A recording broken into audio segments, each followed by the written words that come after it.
Bueno, bos días. Desde o BNG estamos aquí facendo acto de presencia, facendo forza, porque nos parece que xa está ben, non?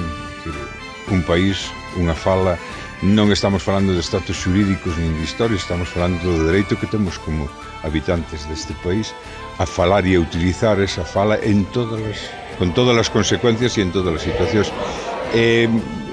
Non caben máis disquisicións, nin legalistas, nin historias, é dicir, é así. A xente que peinamos canas e que temos anos xa encima, recordamos este país cando falar galego era aparte dunha cuestión de clase, era unha cuestión de vergoña. Eso pasou, ou debía de ter pasado. Parece ser que para o Partido Popular e para algunhas outras xentes non pasou aínda.